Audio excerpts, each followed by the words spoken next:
эцэг очиж сэтгүүлчээр ажилласан туршлага.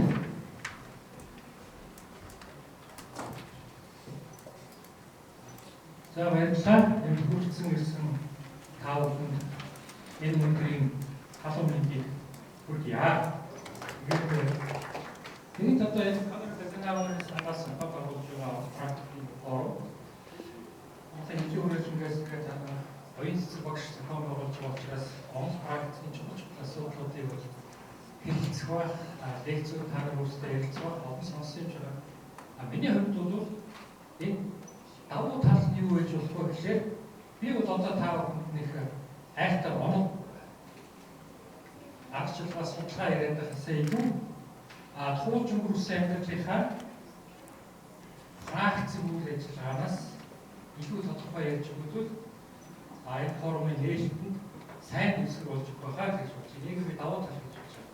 Өнөөдөр одоо бол та нар биднийгөө гатчин гад сууж нэт байж энэ бүхнээс бол хөвчлийн эрхчлөлөө ардчлал өнөөдөр маргааш гэдгийг бол хэдийч бол хийдэг болоод цэгийн боломжтой юмуд амьдарч байгаа учраас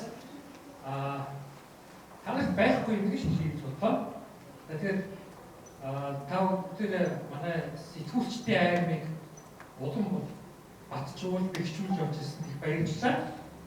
Тэгээд улам бүр залхуулж байгаа учраас манай сэтгүүл зөөлөө шинэ агаар амьсгал шинэ утгаар бол нийгэм төрөлжөө зурагчлалд амжихгүй юм. 1996 он шиг санаж 96 оны намар манай телевизийн програм төлөвлөгийн хэлснээс хамааралтай 10 дугаар сарын 1-нд хүний эрхийн 10 дугаар сард хүний эрхийн сэдвээр нэвтрүүлэг бэлтгэх хэрэгтэй байна. Тэгээд та нар 11 сарын 12 сарын 10-нд одоо бэлтгэж үзүүлээрэй. Та нарт нэлээд хамттай хугацаа үзүүлж шүү. Яг л эхийн тэр 12 сарын 10-нд байхад хүний эрхийн өдрийг тэмдэглэх чинь хоёрдугаар манайд нөгөө цагаан орон жилийн ардчсан хувьсгал орж ирсэн гэдэг чинь 1990 оны 12 сарын 10 тийм үү. Тэгээд анх удаага баг ийм даалгаврыг хүний эрхийн тухай ярих даалгаврыг авчихсан. Бид нар бол энэ 90 оноос хойш талбай дээр чөлөөтэй, боломжтой чөлөөтэй наашаа гэсэн энэ бүгдийн телевизээр дуудаал уриал ирүүлэл 40 нэвтрүүлэг хийсэн боловч одоо энэ одоо яаж хүний эрхийн тухай хийх юм бэ гэдэг талаар бодсон. Тэгээд сэтгэл маань үргэлж зовоож ирсэн нэг асуудал гэсэн. Манай хаач тэр гэр онд тэр орц гудамжинд тэр ажилтдаг шүү дээ. Энэ хужаагийн хийсэн их явдаг байсан. Хятад хийсэн байлээ. Тэгээд тэр угс сурвалжийн үзгээ бид нар мэддэг. Алтан байгууллагуудад ажил эрхэлж байгаа хүмүүсийг ер нь дээш нь дэвшүүлдэг. Хятад хийсэн гэдэг нь ийш хийхгүй бол далтаа энэ хүмүүсийг дадаад боочсон ийм ихтэй үзэг үйл явдал манай нэг нэлээд бүгдсэн байсан. Тэр хийч байсан доо та нар зарцгоос мэднэ. Тэгэхээр эндээс улбалаад би бодсон манай улс маань одоо нээлттэй шинэ нийгэмд ороод ардчсан нийгэм байгаа. Хүний эрхийн тухай одоо гэж энэ томхлог заасан тухай төгөөмж томхлоосаа тухай ярьж байгаа бол яг хүний эрхийн тухай хийж болтгоо гэдэг. Тэгээд тэр үед харын эрхийн зүгтүүд их байсан манай. Тэр сандгүй. Ер нь биднээс ойлгочих чинь одоо байдаг шүү дээ. Одоо тийм эрхийн зүгтүүд байдаг шүү дээ. Тэрийг нэг тийм сайнаар хэлдэг шүү дээ. Эрхийн зүгтүүд байна. Харын хэлээ. Хараа хэлээ. Тэгээд юу найруулагчтайгаа яриад энэ хүний эрхийн өдөр хүн болгон арьс өнгөөр үзэл бодлоор язгуур гаргалаар огт ялахгүй гэсэн нэг санаа хүний эрхийн факт байж байгаа. Тэгэхээр эндээс бид нар яахаараа бидний дунд хар борьстой хүүхдүүд залуучууд явж байхад яагаад хадчаа үзтээ болоо гэж бодчихснаа энэ удаа хэрэгжүүлээ гэж санаад найруулагчтай ярьж байгаа 3 үнийг сонгож авсан нэвтрүүлэгтэй. Нэгдүгээрт шарын гол амьдардаг тэгээд өглөө болгон төмөр замын вокзал дээр сонин зардаг байсан Кубана гэдэг 11 настай хүүхдийг байж байсан. Тэр яагаад Кубана гэхээр тэр үед нөгөө манайх харж Кубана гэсэн шүү дээ. Орлол Кубана тэгээд өөрхий Этиопийн ирж ирсэн байлээ. Тэгээд ангийнхаа хүүхдүүд шарын Кубанагийн нэрлсэн тэр хүүхдийг барьж ирсэн. Нэгдүгээр 10 настай хүүхд энэ хүүхдийн тухай нэрээ. Хоёрдугаар жишээгээ бол Монгол төр ирээд байсан нэг эмэгтэйг олж авсан их хацтай. Тэр эмэгтэй Зөв толгойд улсад Москва хотод дээр үед Патрис өмнө нэрмж олон улсын харилцааны олон улсын их сургууль гэж байсан шүү дээ. Тиймд маш олон тийм харамт их байдаг байсан. Магадгүй тэндээс ч юм уу хар хүнтэй суугаад гарсан хүүхэд тасаар байдаг байсан. Тэгээд тэр нийгэмд их хүндлэгдэхгүй ад шаа үзэгдэж явсан тэрнээс их жижиг хүүхэд байсан тухайга нэг жижигхэн сонины юм дээр ярьсан гэсэн гэж хаас. Арч санагдаад хандгаас шүү дээ дээр. За нэг эмэгтэй тэр эмэгтэй бол за 32 33 нас орчим эмэгтэйс байна. За 3 дахь нэг 22 настай нэг оюутан охин сонгож ирсэн. Тэр бас одоо зөвлөж одоо нэг хэлсэн чинь кивиг нэг охин байдаг шүү. Тэр шигтэй бороо байхгүй. Тэгээд энэ гурыг нэвтрүүлэгтээ оруулахаар өөрсдөөс зөвшөөрөл авсан. Энэ чинь 1996 он шүү дээ. За тэгээд эхний 10 минутын Кубана гэдэг хүүхэд дээр очив. Тэгээд тэр хүүхдийн гол нь амьдралын тэр хүүхэд өглөө болгон галт тэргээр шараа голоос ирээд сонин зараа, сүв зараа гэдэг өдөр болсдог. Тэрний мөрөөдөл нь тэр үед ээж аав чинь Майкл Джексон шиг хүчин цурцаа гэж нэг хөдөлгөөр өгсөн. Тэр тэнцээ орхон сүм гэж хэлсэн тэр үгийг сонсоод хит хитэн газар орсон. Энэ хүүхдийг ивент гэхээр Майкл Джексон шиг болцоо гэдэг хүүхдийн уртаа тэнцээ шинэ жилээр оруулаад тэр телевизээр нэвтрүүлж өгч гэдэг нэвтрүүлгээр оруулсан. Тэр хүүхд одоо сүүлд соёл урлагийн сургуулийн төвчсөн найруулагчийн гэсэн байлээ л дээ. Хичээл хийж хаяа нэвтрүүлэг гарч ирдэг. За нэг тэгнэ. Хоёр дахь нь нөгөө 33 настай эмэгтэйс. Энэ эмэгтэй одоо Москвад очоод хүнтэй суугаад гарсан хүүхдийн тасаар байсан. Тэрнээс одоо нүгэл зовж, айж, хүнээс ичж амьдэрдэг байсан. Тэгээд өөрөөс нь зөвшөөрөл авсан таны нүрийг хавахгүй дээ. Ингээд тэр хүнийг амгуудаа нэвтрүүлэх болсон. Тэр хүн нэг бүр зөвхөн төрснээ хэлсэн шүү. Хэрвээ би төрхийн орондоо хэвтээд хүүхэд маань гарч ирэх тасаар хүүхдтэй хүүхэд гарч ирэх цоглог чинь айгаад унгаачихгүй. Унгаагаа талтчихгүй гэдгээс би хайжсан. Тэрийг бол нийгэм ерөөс огт мэдгүй. Тэр зовлон жирэмсэн болсноос хойш тэгэл явуулсан юм шиг.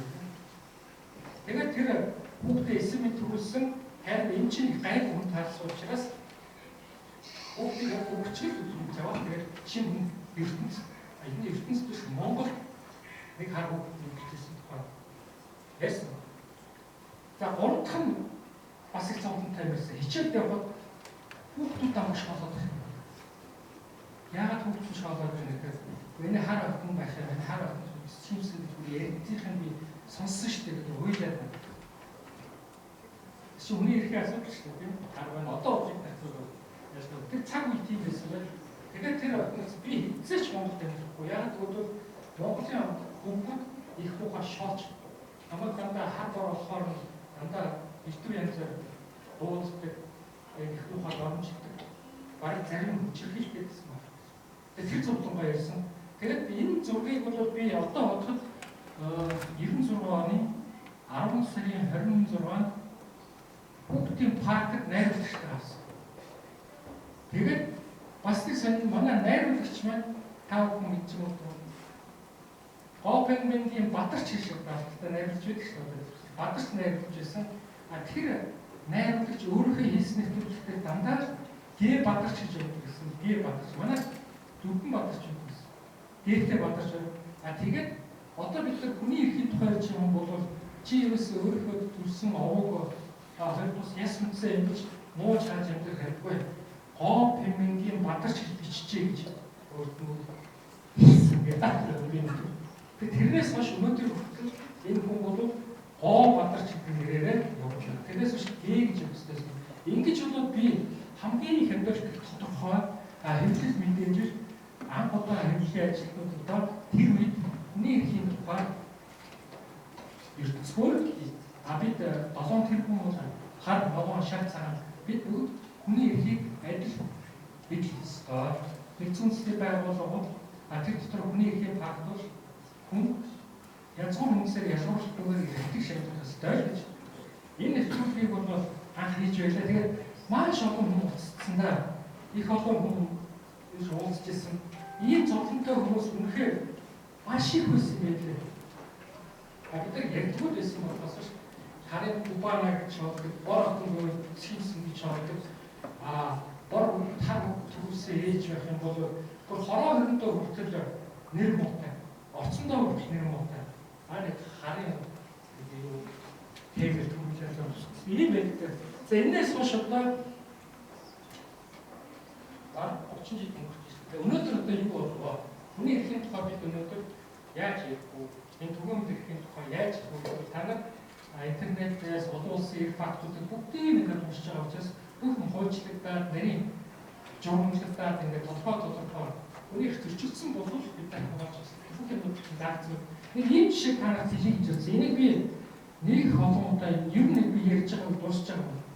Анх удаага л ингэж нэг ийм арчсан нийгэмд одоо үнэхээр хөл тавьж ороод бид нар шинэ нийгэмд орсон бол сэтгүүлч яах ёстой вэ? Энэ хүний эрхийн тухай, арчилсан тухай яаж таних вэ гэдэг онцгой жишээс. Америкт бол Германд бол өөр хэлтэй. Энэ бол 100 жил тийм 200 300 жилийн колоничин бодлого харбор шаргуу халтч амьдсаргаас 61 оноос хойш хүний эрхийг дээдлж байгаа учраас хамт ингээд тэгшэрхтэй байх тухай гэж үнсээд яваад улс болон өөр гэж байна. Одоо дэлхийн ертөнцийн харин ядуу дараа аюулаас болоод хүмүүсийн улаан эзлэгчдээс болоод олон их нутагтай байж чадахгүйс дөрвөгчдийн тухай гэдэг тийм хүний эрхийн тухай ихэд болсон. Зах зугаас амраас сэтгүүлж явж л байгаа гэж бодож байна. Тэгэхээр энэ их чухал юм байна. Тэгэхээр ийм залтуудыг бас одоо дэлхийн нийтийн болж шүү дээ. Дэлхийн бүрдэл гэдэг гадчин гаруудс интернет байгаа учраас мэдээллийн юмнууд албан ертөнцид нэг тэгшэрхтэй амьдарч байгаа гэж ойлгож байгаа гэдэг ихэнх ирээдүйн сэтгүүлч дүнэрт одоо захийг тэгээд өнөөдрийн та бүхний ажил тус их амжилт төсөй 1990-ад оны үед бид нар ийм интернет ийм боломж мэдээлэл байхгүй байсан шүү дээ. Зөвхөн их сургууль заажсан тэр мэдлэг эрдэнэтэй багш нарын зааж багсан тэр чигийг л үйл дотроо барьж өгч ирсэн. Тэрүүгээр өөрийнхөө үзэл бодол мэрэгшилтэй үнэнч явсан учраас бид нар нэг талаар интернет гар зураг харамсалтай боловч мэрэгчлийнхээ дагуу үнэхээр энэтэй хүн шаналж авч ирсэн учраас бас хаяа алдаж ирсэн ч гэсэн бус зоригтой сайхан нөхцөлүүд хийжсэн байх шүү. Одоо бодогдсон шүү. Ийм байна. Тэгээд та бүхэнд амжилт төсөй. Herzlichen Dank für unsere Jacke. Die Einladung in Ihrer Form. Ich wünsche alles Gute. Alles Gute. Das ist meine norddeutsche Fremdsprache. Ich spreche in Russisch, nicht while in English, nicht while in German. Ich spreche dritte meine Fremdsprache. Sagen wir, der Basti ist ja der Tanner, Ulis Schadabstusig. Тэгээд энэс ихлээр би гадаад хэлдэг сэтгүүлч хүн бас ямар ч чухал юм бэ гэж бодсон. Бид дэлхийн ертөнц бүрэн учраас орон бүхний хүмүүстэй ичил хэрэгтэй харьцаж байгаа учраас юу бодож байгаагаа гадаад хэлээр тэр хүнд ойлгуулах хэрэгтэй юм байна гэдэг чадан яг мэдчихсэн боловч жоохон өөрийгөө оройцсон гэж үздэг. Гэхдээ яг л хүн таахгүй ярилцлага аваад бод саналаа хэмжээд ойлгоно гэж давхар гэж яваад байсан.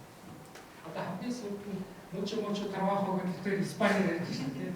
Испани хоёрын камераатай хүмүүстэй гэж хэлсэн. Тэгэхээр та нар бас одоо ирээдүйд Монголоор юу зөвхөн Монголдоо л амьдрэх шүү дээ. Монголдоо л ажиллах шүү. Монголдоо л энэ хэрэг уралдаа зурах.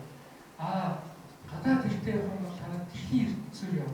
Дэлхийн ертөнцийг Монгол түмэнд нээж өгөх. Дэлхийг бас өөртөө нээж өгч болно. Магадгүй та нарын дундаас тэр төгсдийн хүмүүсээр очиж мэдээ нэвтрүүлэг бэлтгэж гэж бодож байгаа юм гэж болно шүү дээ. Испаниар гэж болно, Португалиар гэж болно, Францаар гэж болно тийм. Свидиш журналист мөнгөөр гэдэг. Тэгээд та нарт ажил төсөж шүү. Dankeschön.